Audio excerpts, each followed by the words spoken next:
नमस्कार। To the point with Anand Vardhan Singh हमारा साप्ताहिक कार्यक्रम है। आप सब लोगों का बहुत बहुत स्वागत। आज इस कार्यक्रम में मेरे साथ एक खास मेहमान जुड़ रहे हैं। ये भी हमारे क्लास फेलो ही हैं। हम लोग इकट्ठा पढ़े थे स्कूल में, और उसके बाद अनुपम चतुर्वेदी, ये फिर इन्होंने ग्रेजुएशन पोस्ट ग्रेजुएशन वगैरह किया लखनऊ से, और उसके बाद ये एक्सपोर्ट क्रेडिट कॉरपोरेशन में इन्होंने बहुत साल काम किया। तो इनकी एक्सपर्टीज बैंकिंग में और इंपोर्ट एक्सपोर्ट और एफडीआई वगैरह इसमें इनकी महारत हासिल है। इसके बाद ये डीजेड बैंक को भारत में लाए। एक तरह से इन्होंने इंडिया में इसको एस्टेब्लिश किया और उसके डायरेक्टर रहे, उसके प्रेसिडेंट रहे, और आजकल ये Indo German chamber of commerce के ये उसमें प्रेसिडेंट आजकल हैं और बैंक से ये जुड़े हुए हैं। तो बहुत बहुत स्वागत है आपका अनुपम, जुड़ने के लिए, और धन्यवाद आपका। तो आज जो टॉपिक मैंने चुना है आनंद, वो बात करेंगे थोड़ा सा अनएम्प्लॉयमेंट पर, बेरोजगारी पर। ये बहुत बड़ा मुद्दा रिसेंटली बनता जा रहा है। मैं आपको एक स्लाइड दिखा रहा हूँ जिससे आप समझेंगे कि ये कितना ज्यादा इम्पोर्टेंट बन चुका है। ये अभी हाल ही का 2 महीने पहले का सर्वे है जो दीवार ने छापा था। ये स्टैटिस्टिक्स ने इसको जारी किया है, और डेटा ये सरकारी डेटा ही उन्होंने दिखाया है। कितने लोग इस इलेक्शन में अनएम्प्लॉयमेंट को मुद्दा समझते हैं, ये 50% से ज्यादा हो गया है। पिछले साल अक्टूबर में ये करीब 37% के करीब लोग मानते थे, लेकिन 2-3 महीने में इतना बड़ा मुद्दा बन गया है कि आधी यूथ पॉपुलेशन हमारे यहाँ ये एक बहुत बड़ा मुद्दा समझ रही है। ये प्राइस राइज से भी ज्यादा बड़ा मुद्दा बन गया है। अब मैं आपको आनंद 2 छोटे से क्लिप दिखाऊंगा जिसमें आपको ये पता चलेगा कि सरकार का रवैया इस बेरोजगारी को लेकर क्या है। मैं रोजगार के विषय में मैं स्पष्ट करना चाह रही हूँ, किसी के हाथ में डेटा नहीं है। जो एम्प्लॉयमेंट के ऊपर डेटा है वो पूरे दुनिया का जो डेटा होना चाहिए वो नहीं मिलता। फॉर्मल सेक्टर में थोड़ा डेटा है, इनफॉर्मल सेक्टर में थोड़ा डेटा है, इसीलिए जो एनेक्डोटली सुनने में आ रहे वो लगातार उसको सामने कर। ये आपने देखा, ये हमारी फाइनेंस मिनिस्टर हैं। ये अभी 2 दिन पहले का क्लिप है। ये ANI भारत पर ये अवेलेबल है पूरा। ये कहती हैं कि हमें यही नहीं पता है देश में अनएम्प्लॉयमेंट कितनी है, हमारे पास डेटा नहीं है। इसी संदर्भ में जब इनसे और आगे सवाल किया गया तो इनका जवाब सुन लीजिए। ये भी एक छोटा सा ही क्लिप है। अगर हमारे देश के मंत्रियों को ही नहीं पता है कि देश में कितनी अनएम्प्लॉयमेंट है, तो इसका हम निवारण तो कर ही नहीं पाएंगे, कोई सोल्यूशन भी नहीं ढूंढ पाएंगे, हमें पता ही नहीं है कुछ। एक क्लिप और देख लीजिए। पिछले 12 महीने में क्या माननीय प्रधानमंत्री जी रोजगार मेला के द्वारा 10 लाख लोगों को उनका अपॉइंटमेंट चिट्ठी उनके हाथ में दिलाया नहीं है। जो PM मुद्रा लोन के द्वारा छोटे छोटे उनके अपने जॉब चलाने वाले उनको लोन के द्वारा उनको बिजनेस आगे बढ़ाने के लिए मदद जो मिलता है वो उनके एम्प्लॉयमेंट के लिए नहीं है। सेल्फ एम्प्लॉयमेंट क्यों ना हो। ऐसे ही रेडी पटरी वाले में जो गवर्नमेंट गारंटी के साथ लोन मिलता है वो उनका अपना चलाते हैं, उनके साथ कोई और भी एम्प्लॉयमेंट में रहते हैं, वो एम्प्लॉयमेंट नहीं है। स्टार्टअप में आज 1 लाख से ज्यादा स्टार्टअप रजिस्टर्ड है। उनको कुछ ना कुछ बैंक के व्यवस्था के द्वारा और सिडबी में फंड्स के द्वारा जो हेल्प हम कर रहे हैं, वो स्टार्टअप चलाने वाले का भी वो खुद बैठकर चला नहीं पाएंगे, उनके साथ कोई और का एम्प्लॉयमेंट भी होता है, वो एम्प्लॉयमेंट नहीं है। तो ये आपने सुना उनकी टिप्पणी इसके बारे में, क्या हमारे पास पूरा डेटा नहीं है और बहुत तरह की एम्प्लॉयमेंट है और रेडी वाले भी हैं जिनको आप गिन नहीं रहे हैं। तो मैं सबसे पहले मैं हर बात का खंडन कर सकता हूँ। एक मैं आपको स्लाइड दिखा के आनंद फिर मैं आप पर आ रहा हूँ।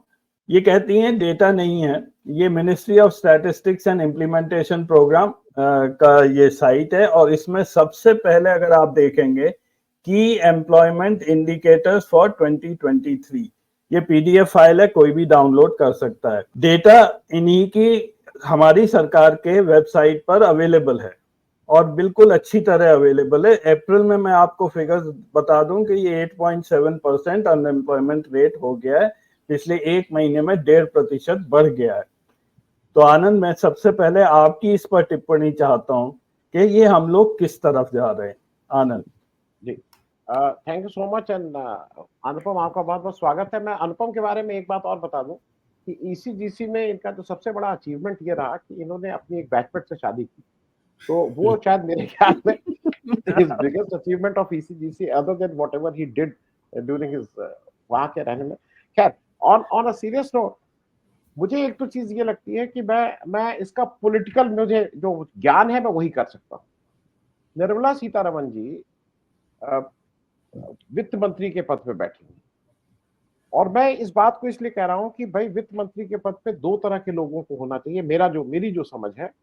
एक, या तो जो बहुत ही अर्थशास्त्री हो, जो इकोनॉमी को समझता हो, उसको कैसे हैंडल करना ये समझता हो, जिसमें Manmohan Singh was the fittest person, जो उसको बैठे थे। हो सकता है कि हम उनकी बहुत सी पॉलिसीज को, क्योंकि हम मजदूर और उनके पक्ष में खड़े होते हैं, हमें ना ठीक लगता हो, लेकिन उनके पास एक लार्जर विजन था, और दुनिया में हम कहाँ खड़े हैं और कैसे आगे जाएंगे, ये एक विजन था। मैं इस पे एक आगे भी एक टिप्पणी करूंगा, लेकिन उससे पहले दूसरा, या तो वो व्यक्ति होता है जिसके पास नब्ज होती है आम आदमी कि भाई वहां क्या दिक्कत हो रही है। मैं उस बारे में एक नाम लूंगा, वीपी सिंह का। वीपी सिंह को समझ में आता था, उनके घर में उन्होंने अपने सार्वजनिक उसमें कहा था कि जब घर के गैस के दाम बढ़ते थे तो सीता देवी, उनकी जो महिला पत्नी थी, उनको दिक्कत होती।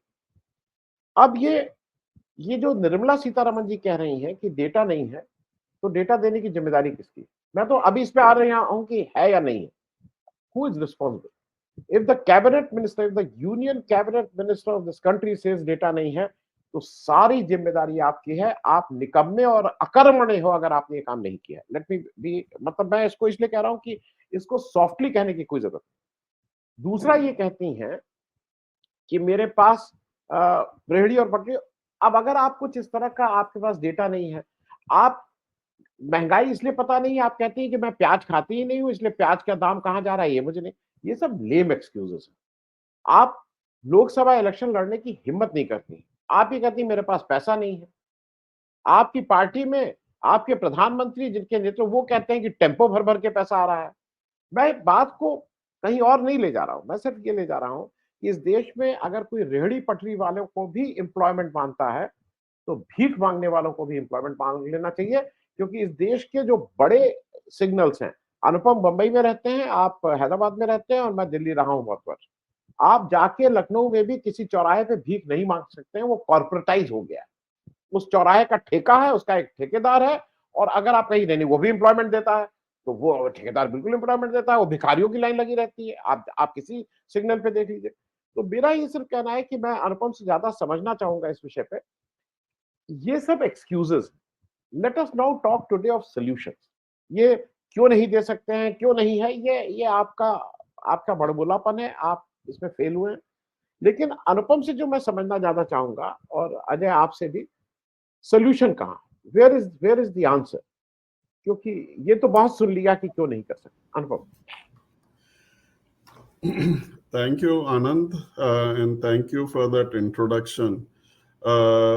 मैं आपकी क्लैरिटी के लिए कह दूं कि अगर मैंने अपने मन की शादी करी तो एक हिम्मत का काम किया, जो हमारे समाज में उतना अभी उसका इम्पैक्ट नहीं है। मैंने वहीं पे डिक्लेयर कर दिया कि डाइवर्सिटी मुझे एक्सेप्टेबल है और डाइवर्सिटी एक चैलेंज है, और उसी से लिंक्ड हमारा एम्प्लॉयमेंट की प्रॉब्लम है। उसमें सबसे बड़ा फैक्टर मेरे हिसाब से हमारा सोशल सिस्टम है, हमारा कास्ट सिस्टम है, जहां पे हर एक आदमी को ये बताया जाए कि तुम ब्राह्मण होके वो काम नहीं कर सकते हो जो एक मिस्त्री को करना चाहिए। तो हमारा कास्ट सिस्टम एक बहुत ही बड़ा फैक्टर है ये डिसाइड करने में कि आपको एम्प्लॉयमेंट एडिक्वेटली मिलेगा कि नहीं मिलेगा। वो भूखा घर बैठने के लिए तैयार है, लेकिन वो काम नहीं करेगा जो उसकी जाति को, उसकी कास्ट को एक्सेप्टेबल ना हो। सबसे बड़ा first top most in my list, because मुझे पॉलिटिकली ज्यादा ज्ञान नहीं है और शायद उस पर मैं ज्यादा बता भी नहीं सकता हूँ। दूसरा फैक्टर जो हमारा जैसे अजय ने पहले मेंशन किया था अबाउट फॉरेन डायरेक्ट इन्वेस्टमेंट, हमारा अगर आज का आप परिप्रेक्ष्य देखिए तो पूरी दुनिया आज चाइना +1 की बात कर रही है। उसको एक ऑल्टरनेट जगह चाहिए जहां पे इन्वेस्टमेंट किया जा सके। इन्वेस्टमेंट करने के लिए उनके 2 फैक्टर्स बहुत इंपॉर्टेंट हैं, और 3 फैक्टर कह लीजिए। पहला है पॉलिटिकल विल, दूसरा है अवेलेबिलिटी ऑफ लेबर फोर्स और एम्प्लॉयबल पीपल, और तीसरा है कि आपका supply chain management which is essentially infrastructure linked. अब जहां पे इंफ्रास्ट्रक्चर का सवाल है वहां तो हम कहेंगे गवर्नमेंट ने काफी काम किया है, मतलब उसने इंफ्रास्ट्रक्चर इंप्रूव करने की दिशा में अपना जोर लगाया है। जहां तक बाकी 2 फैक्टर्स हैं उसमें हम बहुत ही पीछे हैं।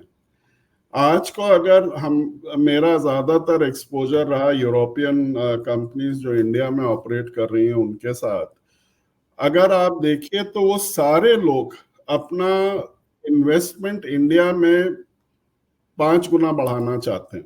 उनकी ये उम्मीद है, जितने भी सर्वेस हुए वो 5 गुना बढ़ाना चाहते हैं, लेकिन उन्हें यहाँ पे लोग मिलते हैं लेकिन एम्प्लॉयबल नहीं है। पढ़े लिखे हैं, बहुत पढ़ाई करी है, इंजीनियरिंग करी है, वोकेशनल ट्रेनिंग करी है, मास्टर्स किए हैं, लेकिन वो एम्प्लॉयबल नहीं है क्योंकि उनका प्रैक्टिकल एक्सपोजर बहुत कम है। तो उसमें हमारी जो एजुकेशन की नीति है उसमें प्रैक्टिकल एक्सपोजर का इंक्लूजन बहुत ही बड़ा रोल प्ले करता है, क्योंकि बहुत सी कंपनीज इतना इन्वेस्ट नहीं करना चाहती हैं जहां पे उन्हें अपने वर्क फ्लोज को पूरा ट्रेन करना पड़े। तो ये मेरे हिसाब से फैक्टर्स हैं इनिशियली। जी अनुपम, मैं आपको 2-3 डेटा स्लाइड और दिखाऊंगा और फिर मैं चाहूंगा आप आनंद और आप भी कमेंट करें। जो मैं वहीं से लेके चल रहा हूं जो निर्मला सीतारामन का बयान था, और ये उन्हीं का ही डेटा मैं आपको दिखा रहा हूं। ये है स्टार्टअप फंडिंग। इसमें ज्यादा डिटेल में मैं नहीं जाऊंगा, बट ग्राफ देख लीजिए 2023 आने तक ये बिल्कुल हाफ रह गया है 2021 से। मतलब ये बढ़ा तो वैसे कभी भी नहीं था, 2021 में कोरोना पीरियड में ये काफी पैसा आ रहा था, उसके बाद ये डाउन हुआ है। ये एफडीआई है अनुपम, ये एफडीआई भी 2021 के बाद नीचे ही जा रहा है। अब 2 तरह की, ये आप अच्छी तरह जानते होंगे, एफडीआई एक तो वो होता है जो स्टॉक मार्केट्स में चला जाता है जो फॉरेन फंड इन्वेस्ट करते हैं, और दूसरा है जिससे भारत को कोई यहाँ पर फायदा होता है। हम लोग कैपिटल फॉर्मेशन कर सकते हैं, यहाँ पे कंपनियां खुलती थी, जैसे आईटी हिंदुस्तान में प्रैक्टिकली एफडीआई से ही बढ़ा है। तो अगर आप ये ऑरेंज कर्व देखेंगे, ये वो वाला पार्ट है जिसमें कैपिटल फॉर्मेशन हुआ था, और ये भी बिल्कुल नीचे आ गया है 2021-22 में आने में। और आखिरी स्लाइड में दिखाऊंगा, मुद्रा का वित्त मंत्री ने बात की, मुद्रा लोन जितने भी दिए हैं मेरे ख्याल से 60-65% वो एनपीएस बने हुए हैं। ये राज्यसभा का क्वेश्चन का मैं यहाँ पे डेटा दिखा रहा हूँ। 2019 में ही ये एनपीएस इतने बड़े हो गए थे। तो नतीजा इस सब का ये हुआ है कि एक तो आप अनऑर्गेनाइज सेक्टर की बात कर सकते हैं, जो ऑर्गेनाइज सेक्टर है जैसे आईटी है, रिटेल है, इन सब में आप ये ग्राफ देख लीजिए। इससे यहाँ पर इंडिया में जॉब्स बनना तो दूर है, ले ऑफ्स बढ़ गए हैं। और आईटी में मैं जानता हूँ हैदराबाद में हर महीने ये खबर आती है, किसी ने 100 निकाल दिए, किसी ने 50 लोग निकाल दिए। तो इसमें आनंद मैं आपका चाहूंगा कि थोड़ा इस डेटा पर भी दीजिए कि जो वित्त मंत्री ने कहा है, जो असलियत है वो उसमें आपको क्या फर्क लग रहा है आनंद? नहीं, मैं थोड़ा अनुपम आपकी बात को, क्योंकि सोल्यूशन को आज ढूंढने की कोशिश की जाएगी, मेरा एक अनुपम से भी एक मतलब जैसे मैं समझता हूं उसको शेयर करना चाह रहा हूं, and I want a comment from Anupam और अजय, आप दोनों लोगों से। देखिए, ऐसा है कि ये पहले अंडा की पहले मुर्गी, ये वाला हरदम लगा रहेगा। आपके पास पैसा नहीं तो आप कहेंगे भाई एजुकेशन हम कहां से दें, एजुकेशन। इसमें कहीं कोई दो राय नहीं है कि देश में एजुकेशन से ही सारी चीजें ड्राइव होंगी। ये हमने अपने देश में भी देख लिया। साउथ की स्टेट जहां पे एजुकेशन लेवल ज्यादा है, उनकी प्रोग्रेस ज्यादा है, उनका हेल्थ पैरामीटर्स बेटर है, उनके सारे पैरामीटर्स बेटर है। लेकिन जो दूसरी एक मुझे अहम बात समझ में आती है, मैं पब्लिक सेक्टर बैकग्राउंड से हूं, अनुपम पब्लिक सेक्टर बैकग्राउंड से। आज जब ये कहा जाता है कि हमारे यहाँ इन्वेस्टमेंट करने को, R&D करने के लिए या ट्रेन करने के लिए हम लोग रिलक्टेंट है private sector, there is no doubt about it, हम सब लोग। और आज आप किसी बैंकिंग इंडस्ट्री के जो टॉप वो हैं, हम पर्सनल घरेलू बैंकिंग को नहीं बोल रहे, लेकिन जो एक प्रोफेशनल है, वो सबका बैकग्राउंड कहीं ना कहीं पिछले 20 सालों में वो पब्लिक सेक्टर के थ्रू आए। You take ArcelorMittal, steel authority के जो बेस्ट ऑफ बेस्ट थे, उनको ArcelorMittal हायर किए थे। उनके एक समय 20-22 उनके प्लांट्स थे, वो सब was headed by steel authority में, एवरीवन। टिस्को के लोग नहीं जाते थे वहां, जिंदल स्टील नहीं जाता था। मेरा सिर्फ कहना यह है, जो जिस बात को मैं एम्फसाइज करना चाह रहा हूं, कि इस तरह का रोल आप सरकारी इन्वायरमेंट पे दे सकते हैं, जहां पे दो चीजें हैं, आपका इन्वेस्टमेंट ज्यादा होता है, आपके employment is also one of the criterias कि भाई आप यहाँ कितने लोग काम कर रहे हैं। आपकी एक नजर जरूर रहती है आपके प्रॉफिट उस पर कि कितना प्रॉफिट कितना कम ज्यादा हो रहा है, लेकिन साथ साथ R&D का बजट केवल वही हो सकता है। नाउ पिछले जो जो जो मुझे चिंता हो रही है कि पिछले, और खास करके पिछले 10 सालों में, जो आपने पब्लिक सेक्टर्स को प्राइवेट सेक्टर में बने बनाए उनको आपने ट्रांसफर करना शुरू किया है, दैट इज वरिंग। क्योंकि ये हम सबको पता है कि प्राइवेट सेक्टर वाले R&D या इसमें पैसा नहीं देंगे। स्टेट बैंक ऑफ इंडिया की चेयरमैन जिसके पास 40 साल का अनुभव है, वो रिटायर होती हैं और कूलिंग ऑफ पीरियड से पहले ही उनको रिलायंस हायर कर लेता है। मैं ये बातें इसलिए कह रहा हूं कि बातें इस पक्ष में भी शायद मैं देखता हूं। मुझे ऐसा लगता है कि आपकी को एग्जिस्टेंस की जरूरत है। मैं ये नहीं कह रहा हूं कि आप केवल पब्लिक सेक्टर करिए, आपके पब्लिक सेक्टर के साथ साथ आपका प्राइवेट सेक्टर में रहेगा, तभी वो को एग्जिस्ट करेगा। क्योंकि पब्लिक सेक्टर का एनवायरनमेंट दूसरा है, उसके शायद ऑब्जेक्टिव्स और उसके लक्ष्य दूसरे होते हैं other than profit. Private sector में येन केन प्रकरण आपने इलेक्टोरल बॉन्ड्स में देख लिया, आपको क्या कोई पब्लिक सेक्टर का नाम दिखा कहीं? लेकिन पब्लिक सेक्टर का नाम आपको पीएम केयर फंड में दिख जाएगा कि वो जो सार्वजनिक नहीं हो रहा है। मैं सिर्फ इस बात को इसलिए एम्फसाइज कर रहा हूं, अनुपम आपसे समझना चाहता हूं, जो एक हम लोगों का अंधा है ना, नहीं ये पब्लिक सेक्टर वाले क्या, मुझे ऐसा लगता है कि बैलेंसिंग की जरूरत है। अंधाधुंध आप मत बेचिए। आप ठीक है, आपको कुछ ऐसा लगता है मेक अ पैकेज की कहीं कोई, लेकिन आप जो आपके अच्छे सेक्टर्स हैं, जो काम कर रहे हैं, जो हु आर परफॉर्म, आप उनको अंधाधुंध बेचने के चक्कर में क्यों पड़ गए? अनुपम। So, good. Now I'll point out a few things. Ajay ने एक स्लाइड दिखाई जहां पे इन्होंने दिखाया कि startups have not succeeded to the extent that they should have. Foreign direct investment कम हो रहा है, मुद्रा लोन्स में डिफॉल्ट रेट ज्यादा है, कैपिटल जनरेशन नहीं हो रहा है, कैपिटल एनहांसमेंट नहीं हो रहा है कंट्री में। पहले उन 3-4 पॉइंट पे मैं एक जल्दी से बता दूं। स्टार्टअप में सबसे बड़ी प्रॉब्लम जो, और फॉर योर इंफॉर्मेशन, मेरा लड़का जो कि विदेश में एक बहुत आईवी लीग से पढ़ा हुआ है, उन्होंने आके यहाँ पे स्टार्टअप किया। सबसे बड़ी प्रॉब्लम है गवर्नमेंट इंटरवेंशन, वो जाता नहीं है, and the number of approvals that you require and the administrative job that you need to do, the administrative reporting you have to do, वो इतना बड़ा इनहिबिटर है कि आप अपने कोर कॉम्पिटेंसी से हटके इन चीजों के लिए ज्यादा परेशान होने लगते हैं। तो पहला तो जहां तक स्टार्टअप है, आई थिंक वो बड़ा डंका बजाते हैं कि हमने 1 लाख स्टार्टअप हो गए, 100 जो है हमारे यूनिकॉर्न हो गए। These are exceptional cases. 1.4 billion की पॉपुलेशन में ये एक बहुत छोटा सा डेटा है, बहुत छोटा डेटा पॉइंट है। दूसरा, जहां तक मुद्रा लोन का सवाल है, जहां डिफॉल्ट्स बढ़ रहे हैं, मेरे ख्याल में ये काफी सिमिलर है to the loan mela which used to happen earlier. Whenever banks are forced to divert money to a politically important scene, the rate of default usually is high. We have experienced it in the past, we are experiencing it again. Though some of the entrepreneurs or self-employed have really gained from this, but that should have been qualitatively better than it is. Now, third factor जहां पे आप कह रहे हैं कि capital formation नहीं हो रहा है, उसमें आपकी आईटी सर्विसेज हैं, जहां पे अगर आप देखिए आईटी सर्विसेज में आप सब कॉन्ट्रैक्टिंग कर रहे हैं। आपने कोई भी एक प्रोग्राम या कोई भी एक सॉफ्टवेयर ऐसा डेवलप किया होता जो दुनिया में जिसकी धूम होती, मान लिया गूगल बनाया होता है या आपने Amazon बनाया होता है या कोई भी एक ऐसी चीज, वहां पे आप सब कॉन्ट्रैक्टिंग में बहुत अच्छा काम कर रहे हैं। You are reliable, you have the workforce. उसका रीजन है वर्कफोर्स जो है वो नंबर ऑफ आवर्स इन्वेस्ट करने के लिए तैयार है, बट इंडिपेंडेंट थिंकिंग के लिए स्पेस कम है उस इंडस्ट्री में भी, जहां पे आप नई कोई चीज जनरेट करिए। जहां तक मैन्युफैक्चरिंग का सवाल है, अगर आप देखिए तो जितना भी एफडीआई है, that is devoted to assembly lines.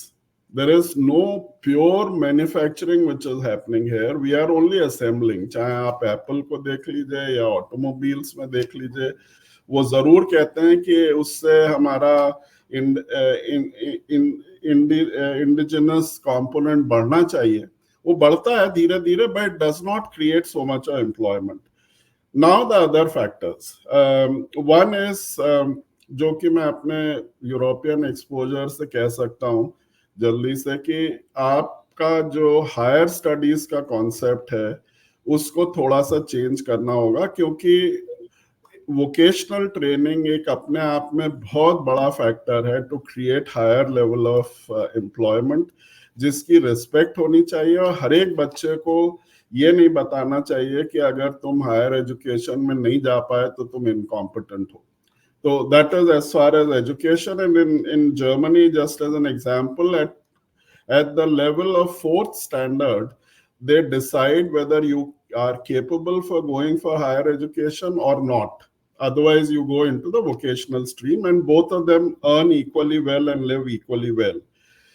R&D पे मैं बहुत आक्षेप नहीं करूंगा, but that is a very infirm part of us. हम उसमें invest नहीं करना चाहते. Last is, as far as Anand and me are concerned, we have both been beneficiaries of PSUs. The main attraction for people to go for government jobs is कि वहां पे आपको trend होना जरूरी नहीं है। गवर्नमेंट जो है बहुत सारा पैसा, बहुत सारे अपने रिसोर्सेज आपकी ट्रेनिंग पे इन्वेस्ट कर देती है कि आप एक बार आपकी नौकरी लग गई, फिर वो ट्रेन करेंगे, फिर आप सीखते रहेंगे अंदर आके, जो कि नॉर्मल प्राइवेट इंडस्ट्री या जो मल्टीनेशनल्स हैं वो बहुत करने को तैयार नहीं है। तो आपका emphasis on government jobs is primarily driven from this, then आपका एक सोशल स्टेटस उससे लिंक्ड है, तो वो आपका बहुत बड़ा एक एसोसिएशन होता है। दूसरा जो है कि आपको जो अभी नजर आ रहा है, जो पीएसयूज में जो डिसएडवांटेज है, एडवांटेज तो है जो आनंद ने कहा कि उनका जो ट्रेन मैन पावर है वो ही सारी पिक करी जाती है बाय मल्टीनेशनल्स और by private industry, because they are so well trained. The other factor which is dissuading the younger generation in getting into public sector, जो अच्छी पढ़ी लिखी जो जनरेशन है वो पब्लिक सेक्टर में जाने से इसलिए कतरा रही है क्योंकि वहां पे वर्क एनवायरनमेंट बहुत प्रोफेशनल नहीं है। उनको उसमें बहुत सारे और कंसिडरेशंस अंदर आ जाते हैं, जिसमें पॉलिटिकल भी हो सकता है और भी चीजें हो सकती हैं. It is not very professionally driven. So just to comment on all the points which were raised here. या आनंद, मैं थोड़ा क्लैरिफाई कर दूं. 82 से लेकर 2018 साल में सीएमसी में ही काम किया हूं, जो उस समय पब्लिक सेक्टर थी. वो बाद में प्राइवेटाइज हुई है और टाटा ग्रुप में मर्ज हो गई थी. आपने जहां तक पीएसयूज की बात की, ये बिल्कुल सही है. अगर आप देखेंगे, मैं कंप्यूटराइजेशन पॉइंट ऑफ व्यू से बोल सकता हूं. जब मैंने ज्वाइन किया तो दो ही कंपनीज उस समय थी, ईसीआईएल और सीएमसी. ईसीआईएल हार्डवेयर बनाती थी, सीएमसी सॉफ्टवेयर के उसमें थी, और उस समय काफी अच्छा काम हुआ है. एक मैं आपको केस बता दूं, रेलवे रिजर्वेशन सिस्टम 1984-85 में वो सीएमसी ने बनाया था, जिससे रेलवे की शक्ल उस समय बदली गई थी. खैर, पीएसयूज की एक और मैं आपको इंस्टेंस बता दूं, इंजीनियर्स इंडिया लिमिटेड. जितनी भी रिलायंस पेट्रोकेमिकल्स में टॉप मैनेजमेंट है, वो सब इंडियन ऑयल और इंजीनियर्स इंडिया से वहां पर गया हुआ है. तो एक बेस रहना बहुत जरूरी है, चाहे उसकी थोड़ी बहुत हमें कीमत देनी पड़े. पीएसयूज को बेचना ये बहुत ही गलत बात है. और अगर आप वैसे बात करें तो इसरो भी एक पीएसयू है, आपने उसे डिपार्टमेंट बनाया हुआ है, but it's also equivalent to a PSU, जो कि बहुत स्टेलर काम कर रहा है. आनंद, ये मैं अनुपम और अजय दोनों से, देखिए ऐसा है कि ये शायद मैं जब पीएसयू में काम करता हूं तो मेरा प्राइवेट सेक्टर कॉम्पिटिटर हो सकता है, लेकिन समवन जो पॉलिसी मेकिंग पे बैठा है उसको ये समझना चाहिए कि प्राइवेट सेक्टर के लिए पीएसयू से you can get the best person. तो don't make it as a competitive thing, they will complement each other. आपके यहाँ डायरेक्ट लोग वहां नहीं आएंगे. अगर आप बेहतर, जो हम सब लोगों ने सारी ट्रेनिंग हमारे पीएसयूज ने दी, मालूम नहीं कितना पैसा खर्च किया होगा उससे. खैर, मैं अनुपम की दो चीजों पे, और अजय आपने जब सीएमसी का वो कर लिया, तो मैं इन दो चीजों पे दर्शकों का ध्यान भी और आप लोगों का ध्यान भी. सीएमसी वाज वन सरकारी कंपनी जिसका one of the best in the country.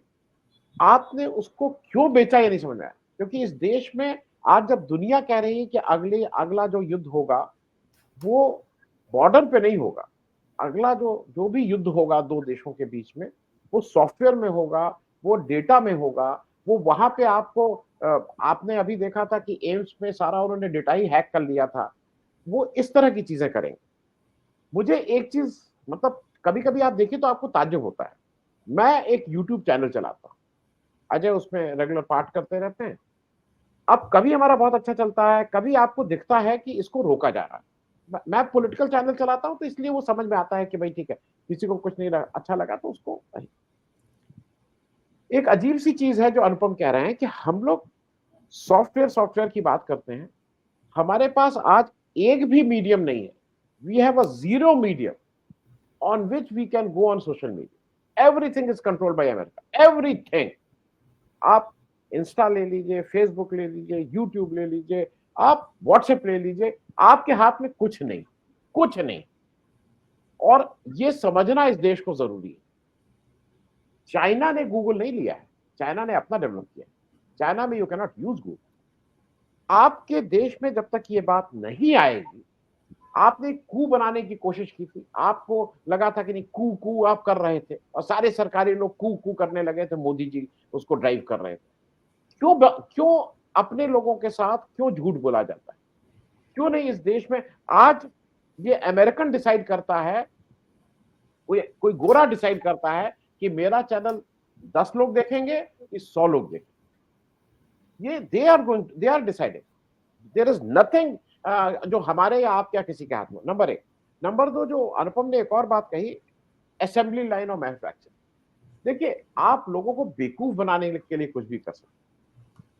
Make in India और मेड इन इंडिया, इसमें जमीन आसमान का अंतर. आज इस देश में ये सबको समझने की चीज है. हमारे गडकरी जी कह रहे हैं कि अगले 4-5 साल में we will the largest car producing country in the world. आज शायद हम तीसरे नंबर पे हैं, अगर मुझे जितनी जानकारी है, यूएसए और चाइना के बाद. आपको सुन के ताज्जुब होगा, इस देश में एक कार का इंजन नहीं बनता, एक जो इंडियन इंजन वी असेंबल, उसमें हम मास्टर हैं. वहां लाओ सबको जोड़ो और फिर एक किर्लोस्कर था, उसको आपने मार दिया। There is a zero car engine which we make in it. आप अपना करते रहिए, आप वहां से सामान ले आइए, उसको इधर उधर करके फिट करके भेज दीजिए। आप मैं ये बातें इसलिए कह रहा हूं कि देश को समझना होगा। आज एक और पक्ष है Anupam, which is very heartening to know. दुनिया की जो जीडीपी है उसका मेरे पास तुरंत की डेटा नहीं है, लेकिन मैं अंदाज से बोल रहा हूं 2-3% का हियर एंड देयर। अमेरिका और चाइना करीब करीब वर्ल्ड जीडीपी का 20-20%, 18-20% वो कंट्रोल करते हैं। मेरी जो जानकारी है हम 3-4% कंट्रोल करते हैं। आप कहीं मैच नहीं। ये सब झूठ बोलने वाली बात है कि चाइना को हम उड़ा देंगे और लाला, यू आर नो मैच। ये आप आज सारी ताकत इकोनॉमी की है। आप अपना करते रहिए कि नहीं हम ये कर देंगे, हम वो कर देंगे। 18-20% वर्ल्ड की जीडीपी को कंट्रोल करने वाले के सामने 3% वालों की कोई औकात नहीं।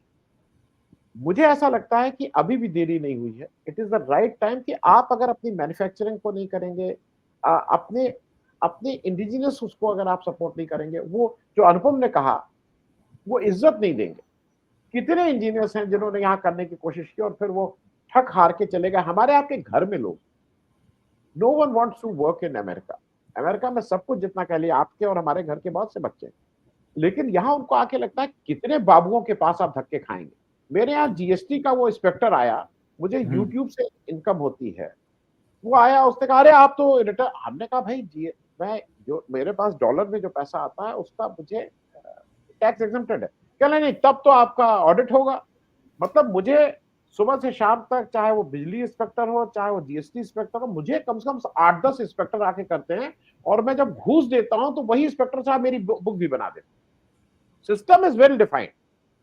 तो मुझे लगता है अनुपम कि ये जो ज्यादा इंपॉर्टेंट है कि जो लीडरशिप है वो कम से कम इन समस्याओं को तो समझे। मुझे ऐसा लगता है कि लीडरशिप को इन समस्याओं का अंदाज ही नहीं है कि हम क्या कर रहे हैं। वो राम मंदिर और उसमें जुटी हुई है। They are just don't know where we are heading. Anand, a good question. Actually आपको एक डेटा पॉइंट देता हूं मैं। I don't know सबको ये मालूम है कि नहीं मालूम है। जब कोविड हुआ, one of the major reasons as to why we could get a vaccine quickly, आज को of course AstraZeneca पे controversy हो रही है, but one of the major reasons why we could save, अभी कुछ लोग इम्पैक्ट हो रहे हैं, कुछ मर रहे हैं फॉर अननोन रीजंस, बट जितने बचे उसके प्रोपोर्शन में जिन लोग को नेगेटिव इम्पैक्ट हुआ कम है, बहुत कम है। जो बचे वो इस कारण से बचे क्योंकि अमेरिका में mRNA वैक्सीन आने के लिए या ऑक्सफोर्ड में रिसर्च होने के लिए, जहां पे ये वैक्सीन्स पे रिसर्च हो रही थी, जहां पे उसमें mRNA टेक्नोलॉजी में already $20 billion US had been invested without a penny of revenue. और जैसे ये कोविड हिट हुआ, within 2 months they could say कि हमारे पास ये पूरी टेक्नोलॉजी तैयार है, the technology was tested, within the first 5-6 months we had a vaccine which is a marvel. क्यों? क्योंकि दोनों ऑक्सफोर्ड और जो एजेंसी mRNA पे काम कर रही थी, इनको इतनी सारी फंडिंग अवेलेबल थी, both from the government and from the private space. लोग उस चीज की इज्जत करते हैं। जो R&D जो आप कह रहे हैं, लोग उसकी इज्जत नहीं करते। हमारे यहाँ रिसर्च एंड डेवलपमेंट पे कोई एम्फेसिस नहीं है, बिकॉज वन, एक तो उसकी रेपुटेशन नहीं है, कोई आपको उससे खिताब नहीं मिलने वाला है, और दूसरा इंसेंटिवाइजेशन नहीं है। गवर्नमेंट की तरफ से भी कोई इंसेंटिवाइजेशन नहीं है।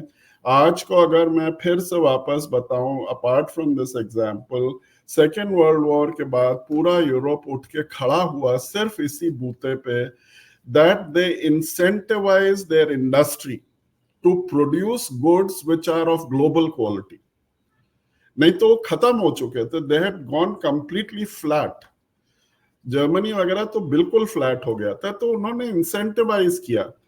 अगर हम लोग सब इस बात का इंतजार कर रहे हैं कि इतना बड़ा कोई डिजास्टर हो जहां पे हमारी आंखें खुलने लगे कि अब हमें कुछ करना है, तो ये बड़ा अनफॉर्चुनेट है। जब हमें मालूम है कि ये डेटाबेस हमें अवेलेबल है, फिर हम क्यों नहीं उस डायरेक्शन में कुछ कर रहे हैं, वो मुझे भी नहीं समझ में आता। जी आनंद, लास्ट सेक्शन में मैं चाहूंगा कि back to Nirmala Sitharaman comment कि जो अनऑर्गेनाइज सेक्टर है 40 करोड़ के करीब हमारे यहाँ लेबर फोर्स ऐसा मानी जाती है, और उसमें अगर 8-7-10% अनएम्प्लॉयड हैं तो बहुत बड़ा फिगर है। 2.5-3 करोड़ लोग इस समय परेशान हैं। तो इस बारे में क्या हम अपने पिछले 10 साल से सीख सकते हैं, और क्या जहां हम गलत गए, और ये बहुत ही पुअर लोग हैं, ये 2-2 2.5 किलोमीटर चले जाते हैं घर से काम करने में। यहाँ की बात बता दूं, पिछले 5 साल में हैदराबाद में जितना यूपी और बिहार से लेबर आया है वो पहले नहीं आया। अब मेरे ये डर लगता है कि अगर इसी तरह से आते गए तो ये एक सोशल प्रॉब्लम यहाँ क्रिएट हो जाएगी। यहाँ पे जो लोकल लोग हैं, यहाँ पे सुस्त लोग हैं, नहीं करते काम, बट बाहर से जब लोग आएंगे तो धीरे धीरे ये इश्यूज आने लगते हैं। तो हमने क्या गलत किया और क्या अब हम ठीक कर सकते हैं? आनंद। नहीं, मैं बहुत सीधा इसका कोई बहुत मुश्किल आंसर नहीं है। पहला चीज यह है कि जो हमारे लेबर जाते हैं वो रिसोर्स है। उस पंजाब का एग्रीकल्चर सेक्टर, महाराष्ट्र और कर्नाटका और तेलंगाना और आंध्र प्रदेश का जो है वो खड़ा हुआ है इन माइग्रेंट लेबर्स के ऊपर। तो लेटस, एक तो यह है कि आज मुझे ऐसा लगता है कि बहुत सी स्टेट इनको अपने रिसोर्स के रूप में देख रहे हैं। बीआरएस वहां हार गए, वो अलग बात है, लेकिन तेलंगाना वाज वन स्टेट जहां पे माइग्रेंट लेबर के बीच में चीफ मिनिस्टर ड्यूरिंग कोरोना आके उसने उनके साथ डायरेक्ट कम्युनिकेशन किया था। ये हम सब लोगों को याद है। तो मेरा कहना है कि अब शायद वो जमाना चला गया जब एक होता था कि महाराष्ट्र में तो भैया जी हैं, पता है कि भैया जी के बिना महाराष्ट्र चलेगा नहीं। तो they also is accepting as a resource की जो भाई लेबर यहाँ से आएगा, ये यहाँ पे है और हम सब लोग मिलकर इसको काम करेंगे। तो वो वाला क्लैश वाला पार्ट इज ओवर, जो मुझे लगता है। मुझे ऐसा लगता है कि जो पार्ट अनुपम कह रहा है कि द डिसीजन मेकर्स जो भी इस देश के डिसीजन मेकर्स हैं, उनको मेरे हिसाब से गांधी जी ने आज से 100 साल पहले इसका नुस्खा दिया था। उसका नाम था अंत्योदय। उन 40 करोड़ लोगों को ध्यान में रख के आप अपनी पॉलिसीज बना लीजिए, B it any policy, B it education policy, B it a health policy. आप अगर उन 40 करोड़ लोगों को ध्यान में रख के अपनी पॉलिसी बनाएंगे तो उस पर बाकी लोग अपने आप कवर हो जाएंगे। मुश्किल क्या हो रही है कि जब आप जम्मू कश्मीर में जा रहे हैं, और मैं व्यक्तिगत बात को मैं इस समय सार्वजनिक नहीं कर रहा हूं क्योंकि जिन लोगों के साथ मेरी बात हुई थी वो उचित नहीं होगा उनके लिए। जम्मू कश्मीर में कहा जा रहा है कि लोग नहीं आए बाहर से इंडस्ट्री लगाने, तो कहा गया कि प्लॉट साइज को बड़ा करो, कम से कम 200-200 500-500 एकड़ करो, तो अडानी जी को बेचा जाएगा और अंबानी जी को बेचा जाएगा। ये पॉलिसी नहीं चलेगी। अडानी जी आज दुनिया के दूसरे बड़े आदमी होने के बाद भी 18-20 हजार लोगों को ही एम्प्लॉयमेंट देते हैं। इस देश में आपको एम्प्लॉयमेंट जनरेट करना पड़ेगा। आप आज करिए, कल करिए, परसों करिए, लेकिन आप बिना एम्प्लॉयमेंट, तो मुझे ऐसा लगता है कि we have all the ingredients, we have all the resources, people sitting at top, जो डिसीजन मेकर्स, जो नीति निर्धारित करते हैं, उनके चश्मे का नंबर जरा ठीक होने की जरूरत है। Ajay ji, Anupam, wrapping up comments from you on the unorganized sector, और हम क्या कर सकते हैं जल्दी से जो कि ये नौकरियां बढ़े? So दो बहुत critical factors हैं Ajay, which I can keep repeating. One is the social aspect of it. The second is the training aspect, the skilling part of it. जितना भी migrant labor है, today I'll tell you globally, the globe is looking towards the workforce available in India and China because they need workforce globally. हमें India में भी state wise जरूरतें हैं, जहां पे स्टेट का आदमी नहीं शायद सफिशिएंट हो रहा है तो बाहर से आना जरूरी है। अब इस वर्कफोर्स को migration is probably the most important aspect of our social fabric now, which has political implications. In the sense, that आपको अपने वर्कफोर्स को दो तरह से ट्रेन करना पड़ेगा, एक तो कल्चरली, दूसरा स्किलिंग टेक्निकली। तो ये दो अजम्पशंस आज को जितना भी हमारा वर्कफोर्स माइग्रेट हो रहा है वो है जो अपने ट्रेडिशनल स्किल सेट को वहां लेके जा रहा है और उन ट्रेडिशनल स्किल सेट्स को यूज करके काम करता है, उसका मॉडर्नाइजेशन हुआ ही नहीं है। तो एक तो वो है, दूसरा cultural integration in the sense, मैं अपनी इंफॉर्मिटी बता दूं, मैंने 28 साल जर्मन बैंक को हेड किया जिसका सारे बेनिफिट्स लिए। मैंने जर्मन लैंग्वेज सीखने की कोशिश करी लेकिन उसमें प्रोफिशिएंसी हासिल नहीं करी। Language, social norms, social expectations are an important and integral part of labor migration. अब आप अगर उसको बाहर के देशों के हिसाब से मत देखिए, अपने ही देश में देखिए, तो जब यूपी का आदमी महाराष्ट्र जा रहा है या तमिलनाडु जा रहा है या कर्नाटक जा रहा है या आंध्रा आ रहा है, व्हाटएवर, उसको वहां के एक्सपेक्टेशंस में खरा उतरना पड़ेगा, नहीं तो वो हमेशा जो है वो नकारात्मक तरह से देखा जाएगा। काम करेगा क्योंकि वहां के आदमी को जरूरत है उसकी, लेकिन हमेशा थोड़ी सी हीन भावना से करेगा। उसको अपग्रेड करने के लिए ये दो चीजें बहुत जरूरी है मेरे हिसाब से। Right. Anand, your closing comments? नहीं, मैंने फिर कहा कि मतलब जो आज की तारीख में दुनिया ही नहीं, हम सब लोगों को जो भी नीति निर्धारित है, जो भी पॉलिसी मेकर्स है, हम सब लोग उनकी तरफ देख रहे हैं, क्योंकि हम सब लोग के इंडिविजुअल उससे कोई है किसी उससे नहीं होगा। जो देश के लेवल पे डिसीजन लेगा उसकी दृष्टि साफ होना मेरे ख्याल में बहुत ही आवश्यक है, और तभी हम आगे कुछ कर सकते हैं। उसका हो सकता है कि भाई मैं एक नाम बार बार ले लेता हूँ, मनमोहन सिंह की हो सकता है 50 खामियां हो, लेकिन देश एक मुश्किल दौर में था जब उन्होंने टेक ओवर किया था, स्पेशली जब वो फाइनेंस मिनिस्टर थे। आई एम टॉकिंग ऑफ 92, 93, 94, 95, 96, 97 वो, और वहां से उन्होंने खींच के देश को कहीं बाहर निकाला। तो we need specialist for certain jobs, but on the same hand we need die hard politicians जिनको आम जनता की दुख दर्द और जरूरत समझ में आती हो, और इसके ब्लेंड के साथ ही आप आगे चल सकते हैं। चश्मे का नंबर, जैसा मैंने फिर कहा, आपको रीएडजस्ट करना। जी, मैं इसको जो जनरली बोलता हूँ, we need governance beyond the slogans. अब नारेबाजी से नहीं काम चलेगा, एक्चुअल गवर्नेंस की जरूरत है। Thank you so much for joining Anupam, Anand. It was a pleasure talking to both of you. Thank you so much. नमस्कार। थैंक यू, नमस्कार।